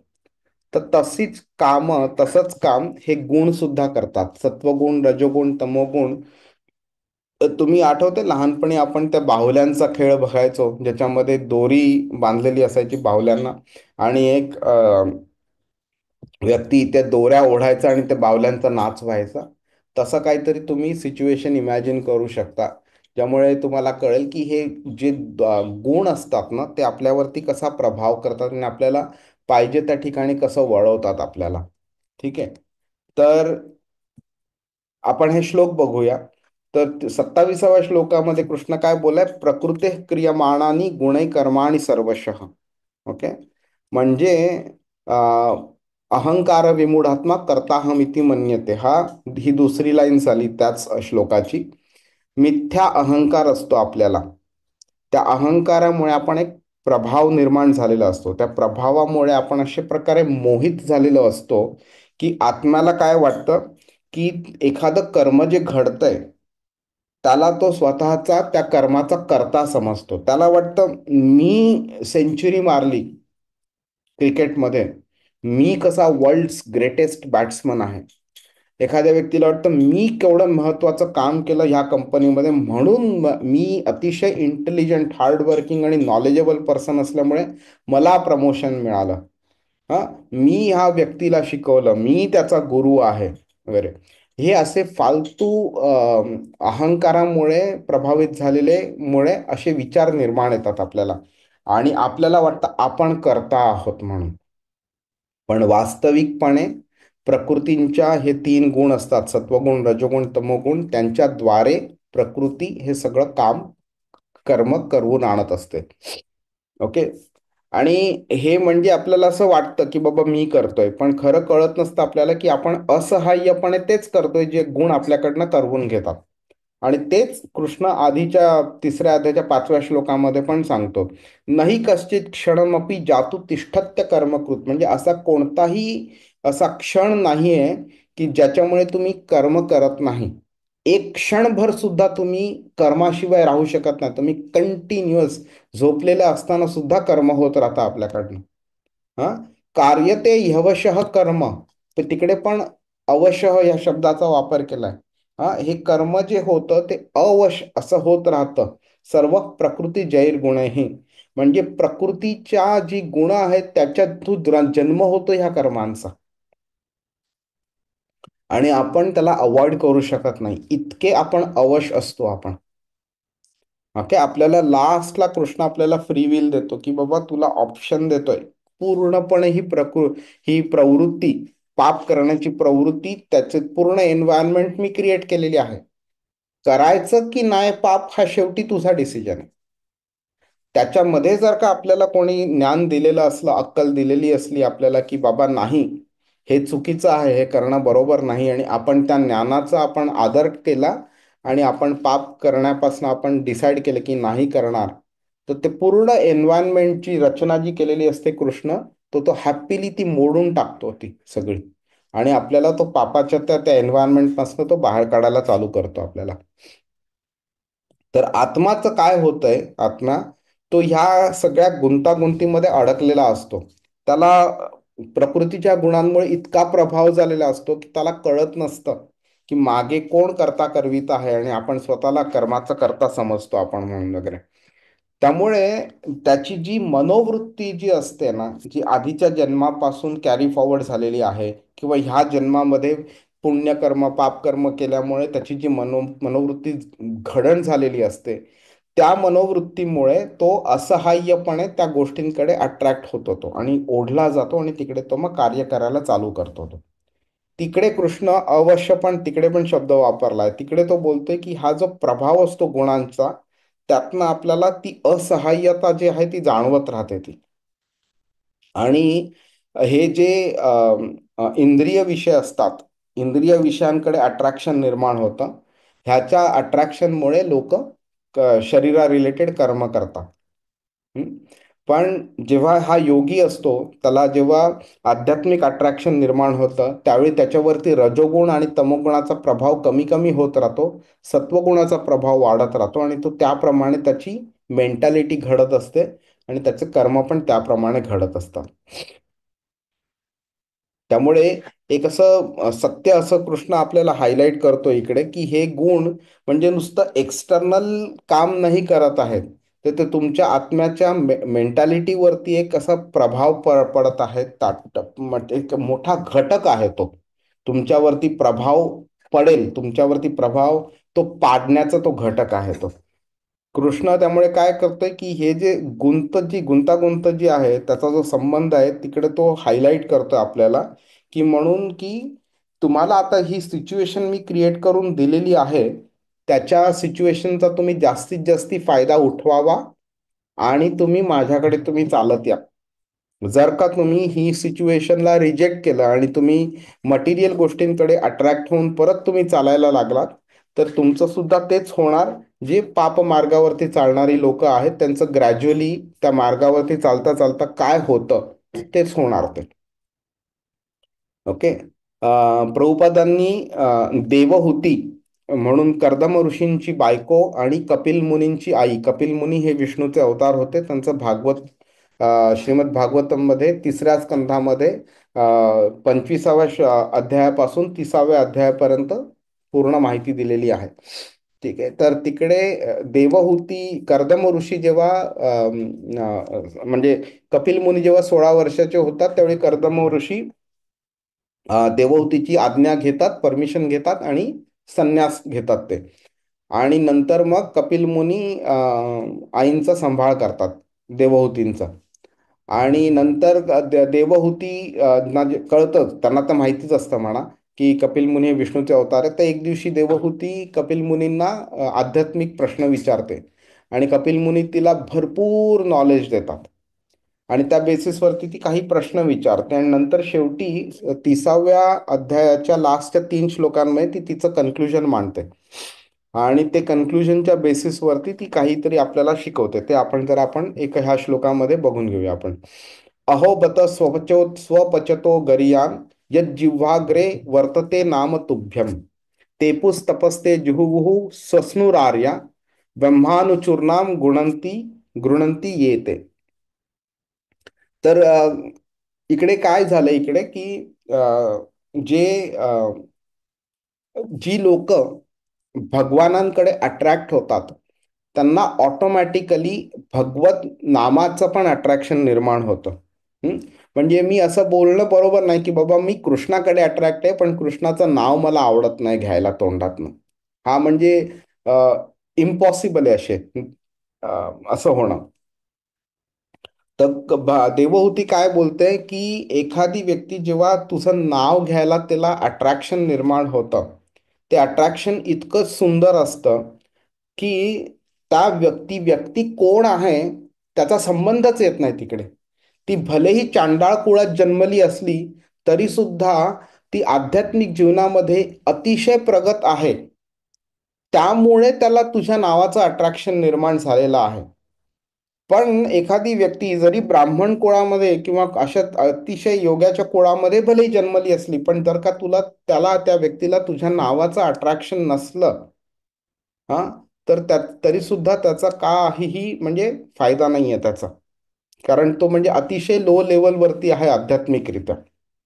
त्यामुळे पण असं भगवानांचा होऊ शकतं का प्रभूजी, म्हणजे आता जे तुम्ही एक्सप्लेन केलं, कारण आतापर्यंत जे 3 लेवल आपण डिस्कस केले मागच्या क्लासेसमध्ये, हा की एक अंबानी किंवा श्रीमंत घराण्यात जन्म घेणं किंवा ब्राह्मण घराण्यात जन्म घेणं आणि योगी घराण्यात जन्म घेणं, त्याच्या मागे हा म्हणजे काय रिझन आहे ते आपण बघितलं. पण आता तुम्ही सांगताना असं पण होऊ शकतं का? जस्ट एक क्युरियस क्वेश्चन आला मनात प्रभूजी. आपल्याला ऑब्जेक्टिव्ह काय आहे, जन्म जेव्हा घ्यावा लागतो त्यावेळी कृष्ण ऑब्जेक्टिव्ह काय ठेवतोय, की ह्या व्यक्तीला माझ्याकडे घेऊन यायचंय परत. बरोबर. त्यामुळे काय होतं की तो कधी ना कधीतरी अशी परिस्थिती आपल्याकडे निर्माण करून ठेवतो ज्यामुळे आपलं अट्रॅक्शन डेव्हलप होतं आणि आपण चालायला लागतो. आता गंमत काय आहे की समजा तुम्हाला ब्राह्मणाच्या घरी जन्म मिळाला, पण असा ब्राह्मण आहे तो समजा दारू पितो, नॉनव्हेज खातो, जुगार खेळतो. ब्राह्मण फक्त नावाकरता आहे. ब्राह्मणाची कार्य तो काही करत नाहीये, त्याचं वागणं काहीच नाहीये तसं. तर आता जन्माचा काय फायदा नाहीये ना. दुसरं गोष्ट म्हणजे समजा एखाद्या अतिशय चांडाळासारख्या व्यक्तीच्या घरी जन्म मिळाला, पण ती चांडाळ जरी असली तरी सुद्धा ती भगवत नामाकडे अट्रॅक्टेड आहे. तेव्हा अशी त्याची मटेरियल सिच्युएशन आहे ज्याच्यामुळे तो काही गोष्टी अवॉइड करू शकत नाहीये, पण तो भगवानांच्या नामाकडे अट्रॅक्टेड आहे. तर मग तिकडनं तुमचा फायदाच होणार आहे ना. त्यामुळे गंमत काय आहे ना, की आपल्याला जन्म कुठे मिळालाय is important, no doubt about it, but it is not as important as त्या जन्माचा आपण फायदा कसा उठवतोय. हा जन्म इज लाईक अन एड आहे. तो आपल्याला असिस्ट करतो पुढे घेऊन जायला. पण आम्ही असे सुद्धा भरपूर, मी स्वतः सुद्धा त्याच यातनं आलोय मी, की चुकीची कर्म करणाऱ्या म्हणजे आध्यात्मिक दृष्टी चुकीची कर्म करणाऱ्या फॅमिलीतनं आम्ही आलोय आणि आम्ही आता ते सगळं सोडलेलं आहे आम्ही. त्यामुळे तो जो जन्म मिळालेला आहे, त्यांनी इनिशियली आम्हाला असं मागे खेचलं त्यांनी आध्यात्मिक मार्गावरती. पण शेवटी कृष्णाने अशी परिस्थिती निर्माण केली की आम्हाला कळून आलं की ते मागे खेचलं एक रबर बँड सारखं होतं. ते जेवढं आपण मागे जाऊ तेवढं ते जास्ती फोर्सनी पुढे जातं ते. त्यामुळे ती परिस्थिती कशी निर्माण करायची आणि त्याचा कसा फायदा आपल्याला उठवून द्यायला मदत करणं, हे फायनली कृष्णच डिसाईड करत असतो. त्यामुळे परम्युटेशन कॉम्बिनेशनच्या दृष्टीने तुम्ही बोलताय ते बरोबर आहे, आपल्याला असा जन्म मिळू शकतो. पण तरी सुद्धा त्याचा फायदा कसा उठवून द्यायचा हे शेवटी कृष्ण आपल्याकरता डिसाईड करून ठेवलेलं असतं त्याने. याच उत्तरामध्ये मला अजून एक माझ्या प्रश्नाचं उत्तर मिळालं, जस्ट तुमच्या सगळ्यांबरोबर शेअर करू इच्छिते. माझ्या मनात विचार आला की पण या जगामध्ये जी स्त्री म्हणून जन्म घेते किंवा फिमेल म्हणून जन्म घेते, तिचा म्हणजे तिचा after some year she has to go in different कुटुंब फॅमिली, तर त्याच्यावर पण काही इम्पॅक्ट होत असेल. पण you have answered that indirectly प्रभूजी. बरोबर आहे. आणि कधी कधी असंही होतं आपलं की काही आपले आपण आता हे गोष्ट डिसाईड करणं थोडं थोडं लवकर डिस्कस करतोय आपण. पण जेव्हा आपण भागवतम शिकायला लागू ना, तर तुम्हाला कधी वेळ मिळाला ना, तर 10व्या स्कंधाचा 14व्या अध्यायाचा 8वा श्लोक आहे ना, तो वाचा. आणि त्याच्यामध्ये जो तात्पर्य दिलेला आहे ना, तो वाचा. मी मराठीचं तात्पर्य वाचलेलं नाहीये, त्यामुळे मला माहिती नाही, पण इंग्लिशमध्ये जे तात्पर्य लिहिलेलं आहे ना, तुम्ही वाचलात ना, तुम्ही अक्षरशः डोळ्यातनं पाणी येईल तुमच्या. इतकं फॅन्टास्टिक त्या ह्यात जे तुम्ही सांगितलं ना त्याचं उत्तर दिलेलं आहे. तर जेव्हा आपण भक्ती मार्गावरती चालू करायला जेव्हा चालायला चालू करतो ना, त्यावेळी आपल्याला खरं ह्या गोष्टींचा काहीही विचार करण्याची आवश्यकता नसते. आपण आपल्या जीवनाचा संपूर्ण कंट्रोल कृष्णाच्या हातात देऊन ठेवलेला असतो. त्यामुळे काय आपल्या जीवनात कधी आणायचं, कसं आणायचं आणि आपल्याला अजून पुढे कसं कसं न्यायचं आध्यात्मिक मार्गावरती, हे सगळं तो कंट्रोल करत असतो. त्यामुळे काय होतं, कधी कधी आपली ना, भलेही आपण ह्या मार्गावरती चालायला चालू करतो आपण, पण कधी कधी आपली एक अट्रॅक्शन असतं मटेरियल गोष्टींकरती, ती छोटीशी राहते आपल्या मनामध्ये. जसं कसं असतं की फॅन असतो ना, आपण फॅन चालू असतो, जोरात स्पीडमध्ये चावत धावत असतो, आणि आपण त्याचं बटन बंद केल्यावरती काय होतं, फॅनचा स्पीड कमी होतो, पण तो इमिडिएटली स्टॉप नाही होत, तो थोडा वेळ तो चालू राहतो. तसंच आहे, आपण भक्ती मार्गावरती चालायला चालू केल्यावरती आपल्या सगळ्याच्या सगळ्या भौतिक अट्रॅक्शन झिरोवरती येत नाहीत इमिडिएटली. त्याला वेळ लागतो, थोडा थोडा दिवसांनी काही काही घटना घडतात. आपली जसं असोसिएशन वाढतं, भगवत नामाचा जप वाढतो, त्याप्रमाणे त्या थोड्या थोड्या कमी कमी होत राहतात. तर कधी कधी ह्या अट्रॅक्शन्स आपल्याला सोडून द्यायला थोडा डिफिकल्ट पडतो, वेळ लागतो. मग अशा वेळी कृष्ण काय करतो, आपल्या आधीची जी पापकर्म असतात ना, त्याची फळं तो मुद्दामून अशा पद्धतीने आपल्या जीवनात आणून ठेवतो, ज्याच्यामुळे आपल्याला कळतं की अरे काय आपण वेडेपणा करत होता, हे अट्रॅक्शन आपलं सुटलं जात नव्हतं, म्हणून आता बरं झालं हे कृष्णाने हे घडवून आणलं आणि तो सोडवून देतो आपल्या हातात माझा. तो म्हणजे काय करतो, तो आपल्या पूर्वजन्मींच्या पापकर्मांचं जे फळ आहे तो अशा रीतीने वापरतो ज्याच्यामुळे आपली मेंटॅलिटी इम्प्रूव्ह होईल आणि त्याच्याकडे चालायला आपल्याला डिफिकल्टीज कमी कमी होत राहतील आणि आपलं अट्रॅक्शन कृष्णाकडे वाढत राहील. तो ह्या कर्मांचा असा उपयोग करून घेतो. त्यामुळे एखाद्या स्त्रीचा एका घरातनं दुसऱ्या घरी जाणं वगैरे आणि काय घटना घडतायत, काय नाही घडत, काय मिळतं, काय नाही मिळतं, हे सगळं आपल्या आधीच्या कर्मांवरती अवलंबून असतं. त्या कर्मांचा वापर कृष्ण त्याला पाहिजे तसा तो करून घेतो. आपली भक्ती त्याच्याकडनं आपली भक्ती त्याच्याकरता वाढवण्याकरता आणि त्याच्याकडे चालत राहण्याकरता. त्यामुळे ह्या गोष्टींचा आपल्याला खरं तर काही विचार करायची आवश्यकताच नाहीये की त्यांनी कंट्रोल घेतलाय, तो सगळं मॅनेज करेल व्यवस्थित. धन्यवाद प्रभूजी. आपण हरिदास ठाकूर ह्यांचं पण आपण बघून घेऊया. आता त्यांच्या शिकवणीमध्ये चैतन्य चरितामृत म्हणून एक महान ग्रंथ आहे आपला. म्हणजे आपण भगवद्गीता शिकतो ना, त्याला प्रभुपादांनी सांगितलंय ही ग्रॅज्युएशनच्या लेवलची स्टडी आहे. त्याला आपण एबीसी म्हणतो स्पिरिच्युअल जर्नीचं. म्हणजे इतक्या बेसिक फाउंडेशन लेवलवरती कृष्णाने नॉलेज दिलंय, म्हणजे ते समजायलाच आजकाल लोकांना डिफिकल्ट असतं. पण तरी सुद्धा जे पण शिकतो ते फक्त एबीसीच्या लेवलवरतीच आहे ते. हा, ते ग्रॅज्युएशनची स्टडी झाली. श्रीमद भागवतम जी आहे ती पोस्ट ग्रॅज्युएशनची स्टडी झाली, मास्टर्स झालं ते. आणि चैतन्य चरितामृत जे आहे ते पीएचडीच्या लेवलची स्टडी येते. तर चैतन्य चरितामृतमध्ये हरिदास ठाकूर म्हणून एक संत होते आपले, तर त्यांच्याबद्दल वर्णन केलेलं आहे. तर हरिदास ठाकूर हे दिवसातनं 3 लाख वेळा नाम जप करायचे कृष्णाचा. तर हरे कृष्ण महामंत्रमध्ये हरे कृष्ण कृष्ण कृष्ण हरे हरे, हरे राम राम राम हरे हरे, अशी 16 वेळा नाम येतं. हा, म्हणजे असे 108 वेळा आपण चॅन्ट केलं तर 1728 वेळा हे नाम येतं.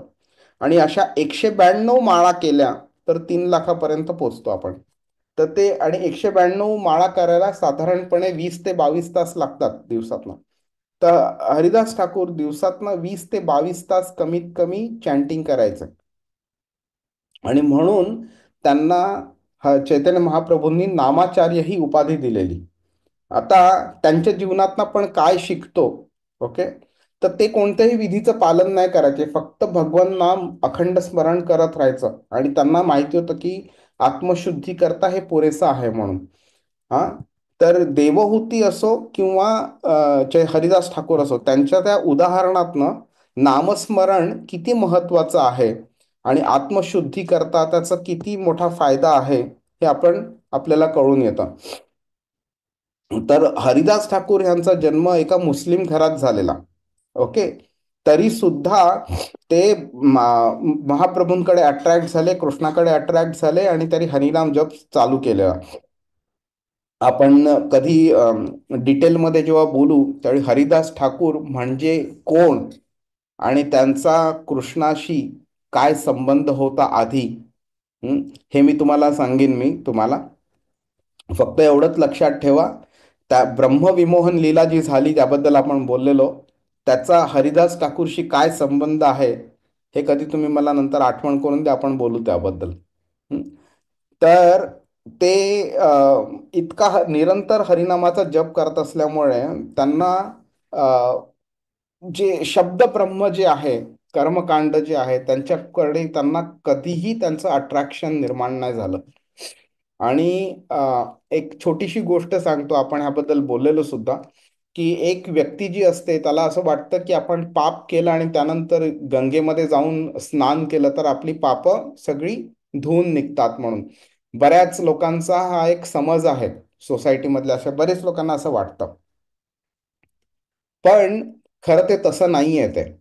हां, मी मी कोणताही प्रकारची पाप केलं किंवा कितीही पापं केली, तर एकदा मी गंगेत जाऊन न्हायलं तर ते पाप धुतलं जात नाही. ते त्याला दिवसातनं 3 वेळा आणि वर्षानुवर्ष स्नान करावं लागतं, तेव्हा ते कुठे पाप धुतलं जातं ते. बरं, ते ठीक आहे, भलेही तुमचे पाप धुतलं जाईल, पण त्या मेंटॅलिटीचं काय ज्याच्यामुळे तुम्ही पाप केलेलं, ती मेंटॅलिटी तर चेंज होणार नाही ना तुमची गंगेत न्हायल्यामुळे. ती मेंटॅलिटी चेंज होण्याकरता आपल्याला आत्मशुद्धीकरण व्हायची गरज आहे.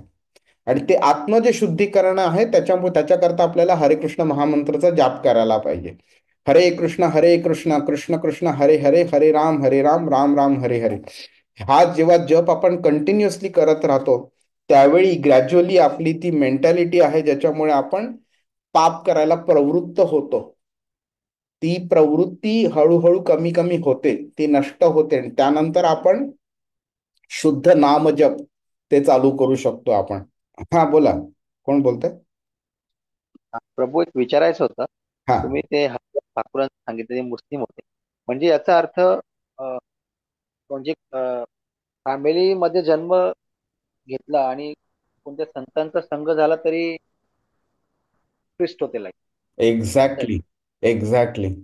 सी, ऑब्जेक्टिव्ह काय आहे कृष्णाचा? त्याला आपल्याला त्याच्याकडे त्याला घेऊन जायचंय.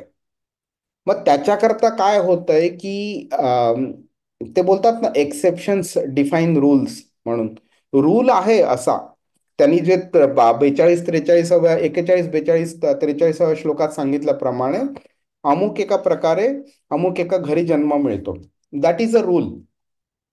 पण रूलला डिफाय करणारे एक्सेप्शन्स पण आहेत ना, की बाबा तुम्हाला जनरली जर बघितलं तर एका योग्याच्या घरी जन्म मिळणं तर तुम्हाला भक्ती तुमची चांगली होऊ शकते. बट दॅट डझंट नेसेसरीली मीन की प्रत्येक व्यक्ती जी योगीच्या घरी जन्म घेते ती कृष्णाच्या मार्गावरती चालायला अट्रॅक्टेड असतेच असते, असं नाहीये.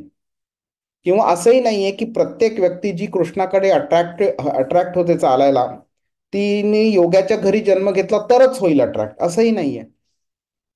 त्यामुळे काय आहे, हे अशा सोसायटीमध्ये असे भरपूर एक्झाम्पल्स आपण बघू शकतो की ज्यामुळे कोणत्याही परिस्थितीत असताना सुद्धा तुम्ही भगवत प्राप्तीच्या मार्गावरती तुम्ही चालू शकता.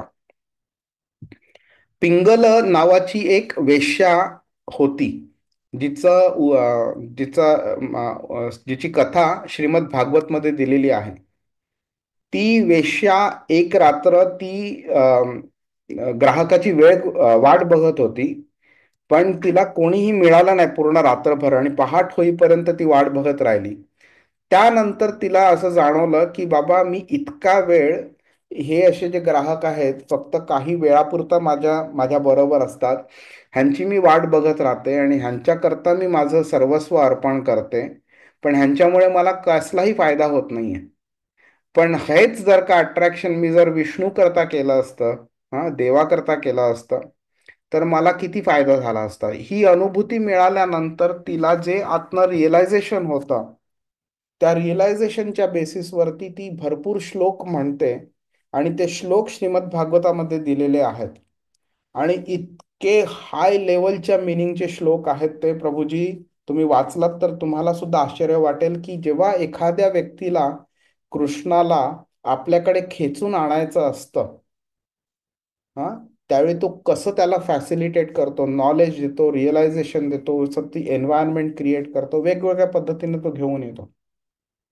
त्यामुळे your physical material external circumstances can have absolutely zero bearing on your spiritual path. जर का कृष्णाने डिसाईड केलं की तुला खेचून आणायचंच आहे, तर तो कोणत्याही सिच्युएशन मध्ये तुम्ही असाल तरी तो तुम्हाला खेचून आणेल तो. हरे कृष्ण. हरे. तर 45वा श्लोक बघूया. प्रयत्नाद्यतमानस्तु योगी संशुद्ध किल्बिषः अनेक जन्म संसिद्धस्ततो याति पराम गतिम. अनुवाद. हरे कृष्णा. हरे कृष्ण. आणि जेव्हा योगी सर्व पापांपासून शुद्ध होऊन अधिक प्रगती करण्याचा प्रामाणिक प्रयत्न करतो, तेव्हा अंत अनंत अंत अनेकानेक जन्मजन्मांतराच्या अभ्यासानंतर सिद्धी संपादित केल्यावर त्याला परम लक्ष्याची प्राप्ती होते. अरे वा. हरे कृष्ण. हरे कृष्ण. आता तुम्हाला कळून येईल की अल्टिमेट गोष्ट जी आहे त्यावरती तो, भलेही प्रवास त्याचा एक जन्मात असो किंवा 50 जन्म लागो त्याला, पण तो प्रवास चालत राहतो तो, आणि शेवटी तो परमलक्ष्याची प्राप्ती करतो. त्यामुळे काय आहे, हा जो प्रवास जो आहे हा सातत्य, संयम आणि शुद्धता ही ह्या मार्गावरती आहे. हा प्रवास एका आयुष्याकरता मर्यादित नसतो. आपण कधी कधी विचारतो, अरे हा काय इतका भगवन नामाचं हे करतोय तरी सुद्धा हा कसा वेड्यासारखा वागतो. तर तो, हो, तो वागतोय वेड्यासारखा, भलेही त्याच्यामध्ये 4 वाईट गुण असतीलही, पण बाकीचे गुण त्याचे चांगले आहेत. तो त्या मार्गावरती त्यांनी चालू केलंय चालायला. असं नाहीये की तो एकदा पहिलं पाऊल टाकल्यावरती तो शेवटच्या डेस्टिनेशनला इमिडिएट पोहोचेल. ती त्याची जर्नी आहे. चालणं न चालू करण्यापेक्षा चालणं चालू करणं इज मोर इम्पॉर्टंट. भलेही चालता चालतो तो 4 अजून मूर्खपणा करेल, तो वेडेपणा करेल, पाप करेल, तो भलेही करेल, आणि तरी सुद्धा चालायला चालू केलं आहे म्हणून तो ती व्यक्ती जास्ती चांगली आहे त्या व्यक्तीपेक्षा ज्यांनी चालायला चालूच केलेलं नाहीये. आणि हा प्रवास जन्मजन्मांतरीचा असतो. तो मिनिंग 50-100 गोष्टींच्या कंपॅरिझन मध्ये भलेही तो फक्त 2-3 गोष्टी करत असेल ह्या जन्मी, पुढच्या जन्मी तो 4-5 करेल, नंतरच्या 6-7 करेल. तो अशा हळूहळू हळूहळू वाढतो, आणि अनेक अनेक जन्म झाल्यानंतर आणि तो सिन्सिअर आहे त्या मार्गावरती चालण्याकरता. त्यामुळे शेवटी त्याला ते परम डेस्टिनेशन, हायेस्ट सुप्रीम डेस्टिनेशन, जी प्रभुपादांनी इकडे कृष्ण भावना म्हणून सांगितलेलं आहे, ती त्याला प्राप्त होते. अजून तुम्ही बघा, कृष्णाने परम गती काय आहे हे सांगितलेलं नाही आहे. फायनल डेस्टिनेशन काय आहे तो फक्त बोलतो, फायनल डेस्टिनेशन प्राप्त होईल तुला. अर्जुनाला अजूनही त्यांनी हे नाही सांगितलेलं की what is that final destination, ते सांगितलेलं नाहीये अजून. आणि ही जी प्रयत्नात यतमान असतो, म्हणजे हे प्रयत्नाचे यतमान आणि प्रयत्न हे जे कंटिन्युअस त्याचे एफर्ट्स चालू असतात ना, सिन्सिअर एफर्ट्स, हे त्याची प्रामाणिकता दर्शवत असते ती. त्या प्रामाणिकतेमुळे काय होतंय, तो भलेही 4-5 वेळा, लहान मूल असतं तो जेव्हा चालायला चालू करतं त्यावेळी रांगत असतो, त्यानंतर तो सपोर्ट घेतो आणि उभारायला चालू करतो. मग 1 पाऊल पुढे टाकतो, 2 पाऊल पुढे टाकतो आणि मग पडतो खाली. हा, परत तो उठतो, परत 1-2 पावलं टाकतो आणि परत पडतो खाली, परत उठतो. मग नंतर 1-2च्या ऐवजी तो 3-4 पावलं टाकतो, नंतर परत पडेल तो. असं करत पडत उठणं, पडत पडणं उठणं ह्याचं चालू राहण्यात शेवटी तो चालायला चालू करतो. मग नंतर हळूहळू धावायला चालू करतो तो. तर त्याच्यातनं आपल्याला काय दिसतंय की ते लहान मुलं आहे ते कंटिन्युअस एफर्ट्स टाकतंय, सिन्सिअर आहे, त्याला चालायला चालू करायची इच्छा निर्माण झालेली आहे. तसंच कृष्ण काय बोलतोय, योगी जो आहे तो स्थिर राहतो. आपल्या संसारामध्ये भरपूर अडथळे पण असतात, बरीच प्रकारची प्रलोभनं असतात, पण त्याच्यामुळे आपण विचलित होता कामा नाहीये. आपला हा प्रवास चालू ठेवला पाहिजे आपण. आणि ती मेहनत जी आहे ती खरी एक फाउंडेशन बनते ह्या प्रवासावरती चालत राहण्याचं. आणि ते एफर्ट्स कृष्ण कॉन्स्टंटली बघत राहतो, आणि मग आपल्याला कृष्ण मदत करायला चालू करतो आपल्याला. ओके. आता गंमत कशी की मी एफर्ट्स टाकतोय म्हणजे सगळं झालं का, की तसं नाहीये. आपली प्रामाणिकता असली पाहिजे, आणि एक प्रोसेस असते ज्याच्यामुळे आपलं शुद्धीकरण होत राहतं. ते शुद्धीकरण म्हणजे काय, ती हे जी चुकीच्या गोष्टींकडे आपलं अट्रॅक्शन असतं ते निघून जाणं आणि चांगल्या गोष्टींकडे अट्रॅक्शन निर्माण होणं, हे शुद्धीकरण जे आहे त्याला कृष्ण बोलतो योगी संशुद्ध किल्बिषः. आता 2 प्रकारची किल्बिष, किल्बिष म्हणजे हे सगळे कल्मश म्हणतो ना आपल्या जीवनात जे असतात, ते त्रास असतात आपल्या जीवनात, त्याला किल्बिष म्हणतोय कृष्ण. तर किल्बिष इज अ कॉमन वर्ड, म्हणजे आपल्या पूर्वजन्मीमध्ये आपण जी पापं केलेली त्याची जी फळं मिळत आहेत ती कल्मश, आणि आपले जे डिझायर्स आहेत ना, अट्रॅक्शन असतं आपलं जे निगेटिव्ह गोष्टींकडे, ती पण गोष्टी ह्या सगळ्यांना कॉमन म्हणून कृष्ण किल्बिष हा शब्द वापरतोय. तर ह्या दोघांमधनं आपल्याला शुद्धीकरणातनं जावं लागतं. आणि ही जेव्हा किल्बिष हळूहळू हळूहळू निघून जातात, त्यानंतर काय होतं, अनेक जन्म संसिद्ध, बरेच जन्म लागतात, पण संसिद्ध मिनिंग त्याला जी सिद्धी जी प्राप्त करायची असते, सिद्धी म्हणजे इकडे कृष्ण भावना त्याचा अर्थ निघतो. त्याच्यानंतर त्याची किल्बिष गेल्यानंतर त्याला शेवटी ततो याती पराम गतीम, जी परम फायनल डेस्टिनेशन असतं, एकदम फायनल फायनल डेस्टिनेशन, त्याची प्राप्ती होते तिकडे. हं? तर हा आपण बघून घेतला का, म्हणजे सारांश जो हा आहे श्लोकाचा. काम गतीम कृष्ण गच्छती हा असा प्रश्न विचारलेला आहे. त्याचं डेस्टिनेशन काय आहे हे अर्जुनाने प्रश्न विचारलेला. आता गंमत बघा, 37व्या श्लोकामध्ये त्यांनी जेव्हा 37-38-39व्या श्लोकात जेव्हा त्यांनी हा प्रश्न विचारला, त्यावेळी कृष्णाने काय उत्तर दिलं, तर एक प्रोसेस सांगितली. आपल्याला काय वाटतं, कृष्ण डेस्टिनेशन बद्दल बोलतोय, बरोबर. गंमत बघा, अर्जुनाने जो प्रश्न विचारलेला त्याचा जो गर्भित अर्थ जो होता, त्याचं सुरुवातीला उत्तर कृष्णाने दिलं नाही. हा, पण जी व्यक्ती, ज्याला वाटलं की कृष्णाने त्याला पुढचा जन्म कसा मिळतो हे सांगितलं, म्हणजे त्याचं डेस्टिनेशन सांगितलं, तर ते खरं ते डेस्टिनेशन नव्हतं. ती जी होती ती प्रोसेस होती. डेस्टिनेशन तो आत्ता सांगतोय की त्याला डेस्टिनेशन काय मिळतं, परामगती मिळते. पराम म्हणजे सुप्रीम डेस्टिनेशन मिळतं. अजूनही सुप्रीम डेस्टिनेशन काय आहे हे त्यांनी सांगितलेलं नाहीये, पण एवढं त्यांनी कन्फर्म केलं की त्याला सुप्रीम डेस्टिनेशन मिळतं.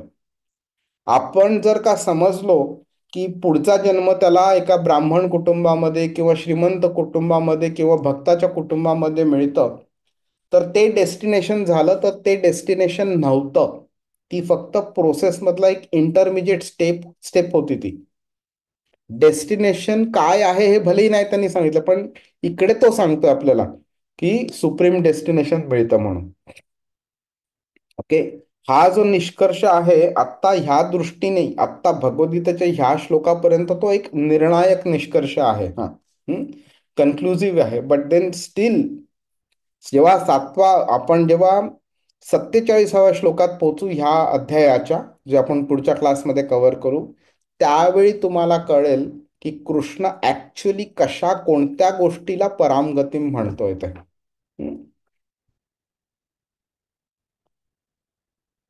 हरे कृष्ण. आपण ह्याबद्दल बोललोय, त्यामुळे मी आता परत रिपीट नाही करत ते. आता प्रयत्नात असा हा शब्द जो त्यांनी वापरलेला आहे, त्याची एक जी साधना जी आहे, प्रयत्न जे आहेत, त्याचं काय आवश्यकता आहे ते बघून घेऊया आपण. तर कृष्णाने काय स्पष्ट केलंय, अंतिम लक्ष कधी आणि कसं प्राप्त करतो, म्हणजेच काय की बऱ्याच जन्मांनंतर हे लक्ष प्राप्त होतं, पण ते प्राप्त होण्याकरता काय करावं लागतंय की एक ती जी योग साधना जी आहे, ती कंटिन्युअस करावी लागते. त्यामुळे काय होतंय की योग भ्रष्ट जो योगी झालेला आहे, त्याला एक एक्स्ट्रा एफर्ट्स टाकावे लागतात त्याला. गंमत कशी असते की समजा कृष्णापर्यंत पोहोचण्याकरता एकाला 100 युनिट्सची एफर्ट्स जर टाकावे लागणार आहेत, तर काय होतंय की जी व्यक्तीला श्रीमंत घरात कुटुंब मिळालेलं आहे, त्यांनी आत्तापर्यंत फक्त 5-10 युनिट्सचं एफर्ट्स टाकलेला आहे. त्यामुळे त्याला उरलेलं 90-95 युनिट्सचा एफर्ट्स टाकावं लागणार. ज्या व्यक्तीला ब्राह्मण कुटुंबात मिळालं त्यांनी 15-20 युनिट्सचा एफर्ट टाकलाय, त्यामुळे त्याला 80-85 युनिट्सचा एफर्ट टाकावा लागणार आहे अजून. ज्या व्यक्तीने 70-80 युनिट्सचा एफर्ट टाकलाय ऑलरेडी आणि ज्याला भक्ताच्या घरी मिळालाय, त्याला 15-20 युनिट्सचा एफर्ट टाकावा लागणार आहे. त्यामुळे कसं झालेलं आहे की योग भ्रष्ट भी जायते असं जेव्हा कृष्ण बोलतो, त्यावेळी आपण समजून घ्यायचं की ती योगी व्यक्ती ज्याला ब्राह्मण किंवा श्रीमंत कुटुंबामध्ये मिळालेला आहे, तो योग मार्गाच्या पथावरनं भ्रष्ट झालेला आहे आणि म्हणून त्याला तिकडे जन्म मिळालेला आहे. तर अशा योग्याला थोडी जास्ती एफर्ट्स टाकावे लागतात कम्पेअर्ड टू तो योगी जो भक्ताच्या कुटुंबामध्ये जन्म घेतलेला आहे त्यांनी. त्यामुळे योगिनाम धीमताम असा जेव्हा कृष्ण 42व्या श्लोकात त्यांनी हा शब्द वापरलाय, त्यामुळे तिकडे कळून येतं की अशा भक्ताच्या घरी जन्म मिळालेला आहे तर त्याचा तो मार्ग तिकडे सोपा झालेला आहे. त्यामुळे त्याला अतिशय असे निगेटिव्ह सर्कमस्टान्सेसना रेझिस्ट करून पॉझिटिव्ह मार्गावरती चालण्याकरता जे स्ट्रॉंग एफर्ट्स लागतात तेवढे त्याला लागत नाहीत त्याला. आता योगी संशुद्ध किल्बिषः मध्ये कृष्ण काय बोलतोय की शुद्धीकरण होत राहतं. त्या शुद्धीकरणाचा फायदा कसा होतो ते जर आपण बघून घेऊया. तशी किल्बिष म्हणजे काय, आपली जी आधीची पापकर्म आहेत त्या पापकर्मांचे रिझल्ट आणि आपली जी मेंटॅलिटी आहे अशुद्ध मेंटॅलिटी, एक दूषित मेंटॅलिटी झालेली असते. ओके, ज्यामुळे काय होतं की आपल्याला कृष्णापर्यंत पोचण्याकरता जो मार्ग आहे त्या मार्गावरती असे वेगळ्या वेगळ्या प्रकारचे अडथळे निर्माण होतात. त्या अडथळ्यांना कृष्ण किल्बिष असं शब्द वापरलेला आहे. त्यामुळे असे अडथळे जेव्हा येतात त्यामुळे आपली दिशाभूल होऊ शकते. दिशाभूल झाली की आपल्याला काय वाटतं की बाबा ह्या इकडे ना अमुक एक पिक्चर चांगला लागलेला आहे तर मला जायचंय हा पिक्चर बघायला, हा एक अडथळा झाला. मग अशा वेळी व्यक्ती काय करते, इकडे कीर्तन चालू आहे, ठीक आहे रे, कीर्तन काय आपण युट्यूबवरती पण बघू शकतो, ते युट्यूबवरती रेकॉर्ड होऊन चालू आहे. आपण आत्ता जो आहे पिक्चर बघणं महत्वाचं आहे. ह्या ऍक्टरचा आहे, हा पिक्चर बद्दल किती मोठे लोकांनी किती तारीफ वगैरे केले, तर बघायलाच पाहिजे हा पिक्चर. माझे 5 मित्र अजूनही चाललेले आहेत, ते जात आहेत, मला मग नंतर म्हणायचं एकटं जावं लागेल वगैरे. तर काय झालंय, ह्या सगळे attractions are now creating a impediment in your spiritual life. आता ह्या अडथळ्यांवरती मात करणं एक एक्स्ट्रा एफर्ट लागतायत तुम्हाला. ओके, त्यामुळे काय होतंय की there is a good probability की तुम्ही कीर्तनाकरता जाणार नाहीत आणि ते पिक्चर बघण्याकरता जाल तुम्ही. आणि जर का तुम्ही गेलात पिक्चर बघायला तर नाव व्हॉट हॅज हॅपन, तुम्ही शिडीच्या एका पर्टिक्युलर पायरीवरती उभे होतात, जिकडनं तुम्हाला वरती जाण्याचा पण मार्ग होता आणि खाली जाण्याचा पण मार्ग आहे, पण तुम्ही खाली जाण्याचा मार्ग पत्करला तुम्ही. त्यामुळे कमीत कमी एक पाऊल, एक पायरी तुम्ही शिडीच्या वरनं खालती उतरला आहात तुम्ही. त्यामुळे तुम्हाला आता वरती चढायला तुम्हाला अजून एक्स्ट्रा डिस्टन्स चालावं लागणार, त्यामुळे तो अजून अडथळा निर्माण झालेला आहे. आणि हे काम किल्बिष म्हणून कृष्ण बोलतोय हा शब्द वापरून, हे काम ते अडथळे करतात आपल्या आयुष्यामध्ये. एक चुंबक जे असतं त्याचं जनरल अट्रॅक्शन कुठे असतं, नॉर्थ साऊथला असतं. ओके, तर तसंच आत्म्याचं नैसर्गिक अट्रॅक्शन कृष्णाकडे असतं. पण आपण काय करतो, आत्म्याला अशा स्टेजवरती आणून ठेवतो की ज्याच्यावरती एक अज्ञानाचं एक आवरण निर्माण होतं आणि ज्यामुळे आत्म्याला कृष्णापेक्षा ह्या बाकीच्या गोष्टी जास्ती अट्रॅक्टिव्ह वाटायला लागतात. आणि इकडे कृष्ण बोलतो की मी अशा व्यक्तीला, जेव्हा त्याचे एक प्रयत्न सिन्सिअर असतात की त्याला खरोखर माझ्याकडे यायचंय आणि त्या दृष्टीने तो एफर्टही टाकतोय तिकडे आणि तो ह्या सगळ्या निगेटिव्ह गोष्टींना बाजूला सारून माझ्याकडे यायचा प्रयत्न करतोय, अशा वेळी कृष्ण मग त्याला त्याचं आकर्षण जे आहे ते अजून अजून अजून अजून दृढ करायला लागतो, ज्याच्यामुळे त्याची अशुद्धता पण हळूहळू दूर होत राहते. त्यामुळे आणि त्याचं जे मन चित्त जे आहे त्याचं आणि त्याचे जे अट्रॅक्शन्स आहेत त्यांचं एक छान असं कोऑर्डिनेशन निर्माण होतं आणि ज्यामुळे तो ह्या मार्गावरती चालायला अजूनही स्ट्रॉंगली तो त्याची डिझायर डेव्हलप होते आणि तो एफर्टही टाकतो त्याकरता मग तो. आणि हे काम जे आहे, हे करण्याचं काम जे आहे ना, हे आतून शुद्धता निर्माण करण्याचं काम हरिनाम जप करत राहतं आपलं.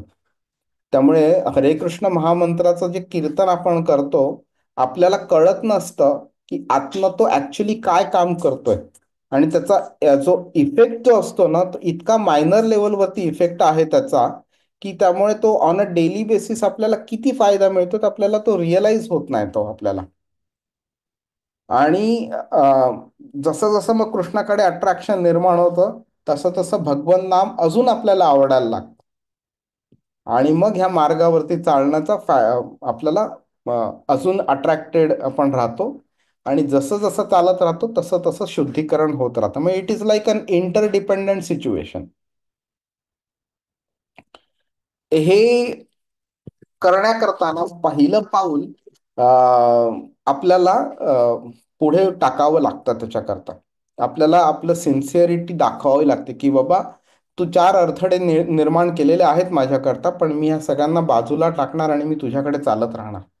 त्यावेळी मग तो पुढचा हात जो आहे तो आपल्याला देत राहतो तो आपल्याला.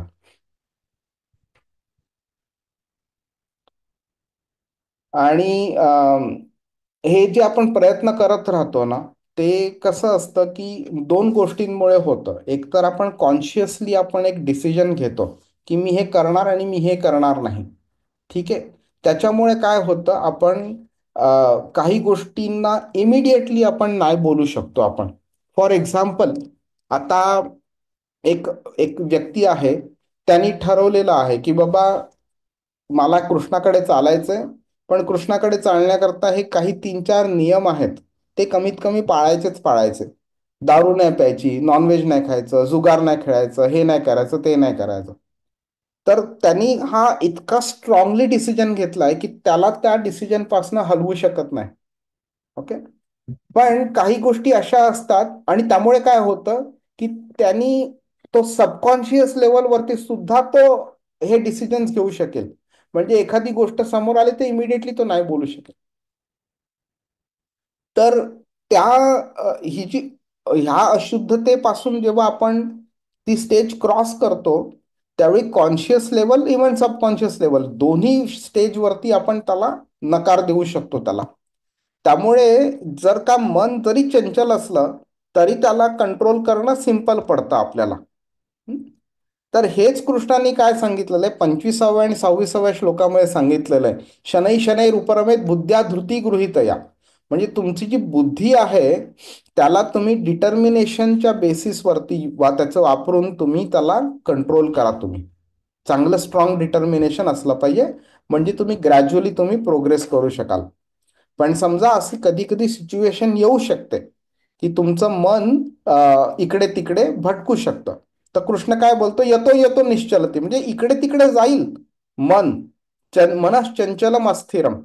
मन चंचल आहे आणि अस्थिर आहे, त्यामुळे इकडे तिकडे भटकू शकेल. तर अशा वेळी काय करायचं, ततो ततो नियम येतात आत्मन्येव वशम न येत. पण त्या आत्म्याला इंटेलिजन्सला तुम्ही कंट्रोल मध्ये आणा आणि परत तुम्ही जागेवर आणा. म्हणजे हे तसं तेवढं डिफिकल्ट नाहीये. आपण कधी एखादी गोष्ट चूक आहे हे माहिती असून सुद्धा आपण पाऊल तिकडे टाकतो आणि तरी सुद्धा नंतर मग आपल्याला कळतं की आपण चूक केली म्हणून. ठीक आहे, झाली चूक, काय हरकत नाही, मोठी गोष्ट नाही झाली, कारण तुम्ही त्याला निदान वेळेवरती तुम्ही त्याला घेऊन तर या मार्गावरती. म्हणजे तुम्हाला पुढच्या वेळी तरी चूक करायची इच्छा नाही निर्माण होणार. आणि अशी जेव्हा आपण डिटर्मिनेशन ठेवतो, आपण एक जेव्हा प्रयत्न करतो, त्यावेळी कृष्ण पण आपल्याला मदत करतो आणि प्रॉपर ही जी प्रलोभनं असतात ती मग ती कमी कमी करत राहतो. आपल्या सवयी चांगल्या होत राहतात, आपली प्रवृत्ती इम्प्रूव्ह होते आणि मग नंतर आपल्या ज्या इच्छा असतात त्या वाईट इच्छा निघून जातात, चांगल्या इच्छा वाढतात आणि चांगल्या इच्छा बळकट होतात त्यामुळे. आणि मग आपलं शुद्धीकरण हळूहळू होत राहतं आपण. तर हे जे आपले जे इम्प्रेशन्स असतात आधीच्या जन्माचे, त्याच्यामुळे सुद्धा आपली मेंटॅलिटी घडते. राईट. आपण कसं बोललो का 4 लहान मुलांना समोर ठेवलं तर एखाद्याला मूवीज आवडतील, एखाद्याला स्पोर्ट्स आवडेल, एखाद्याला विठ्ठलाचे पिक्चर बघायला आवडतील. तर हे का घडतं, ते आधीच्या जन्माच्या इम्प्रेशन्समुळे घडतं. त्यामुळे हे जे इम्प्रेशन्स आपल्यावरती असतात त्या इम्प्रेशन्स सुद्धा आपल्याला इन्फ्लुएन्स करत राहतात आपल्याला की कोणता मार्ग घ्यायला पाहिजे. पण तरी सुद्धा ह्यात निगेटिव्ह इन्फ्लुएन्सना डिफीट करणं आणि कृष्णाच्या मार्गावरती चालत राहणं ह्याची गरज आहे आपल्याला. आणि हे इम्प्रेशन जेवढे पॉझिटिव्ह तेवढे चांगले, त्यामुळे आपल्याला कृष्णाकडे मार्गावरती कृष्णाकडे चालायला तेवढी मदत होते आपल्याला. आणि ह्याच्याकरता म्हणून कधी कधी कृष्ण तो कंट्रोल जो असतो तो आपल्याकडनं काढून घेतो, म्हणून तो ह्रियते ह्यवशोपी सह बोलतो तो. हा, देर इज अ चान्स की तू भरकटला जाऊ शकतो आणि आता मला तुला अजून भरकटवायचं नाहीये, म्हणून कृष्ण बोलतो ह्रियते ह्यवशोपी सह. हरे कृष्ण. आपण ह्या संपूर्ण प्रोसेसला बरेच जन्म लागू शकतात, पण आपल्याला आपला धीर सोडला नाही पाहिजे, आपले प्रयत्न सोडले नाही पाहिजेत. हं?